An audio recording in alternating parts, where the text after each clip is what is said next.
Patricia Jolicard, bonjour. Vous êtes avocate associée chez Fidal et vous allez nous expliquer comment fonctionne le mécanisme du plafonnement de l'impôt sur la fortune.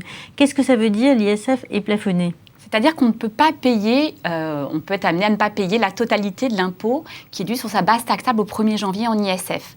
Il faut que l'ensemble des impositions d'une personne n'excède pas 75% de ses revenus. Alors, qu'est-ce qui compte dans ces revenus ? C'est bien évidemment ses salaires et quoi d'autre ? Alors, on prend les salaires après les abattements de 10%, tous les revenus après abattement comme on a en impôt sur le revenu. Mais ce qu'il ne faut pas oublier également, c'est qu'on a certains revenus exonérés qui doivent être pris en considération pour le calcul du plafonnement. Et souvent, on l'oublie.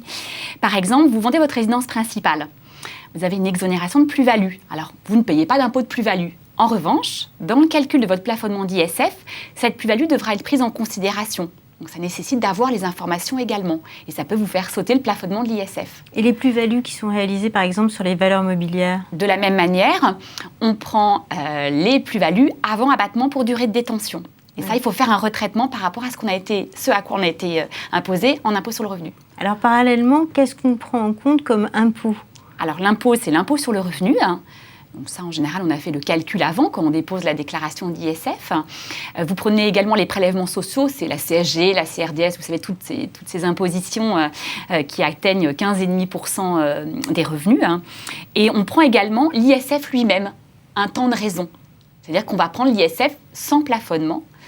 On mouline tout ça, et si l'imposition excède 75% des revenus, on déduit tout de suite la quote-part excédentaire de votre ISF. Donc, ce n'est pas un remboursement qui est demandé, c'est fait directement sur la déclaration. D'accord, donc très concrètement, ça veut dire que c'est le contribuable lui-même qui procède à tous ces calculs. Exactement, c'est ça qui est difficile. C'est qu'au moment où on dépose la déclaration d'ISF, on doit faire soi-même le calcul, et c'est un exercice qui n'est pas toujours évident à faire. Patricia Jolicard, merci. Je vous en prie.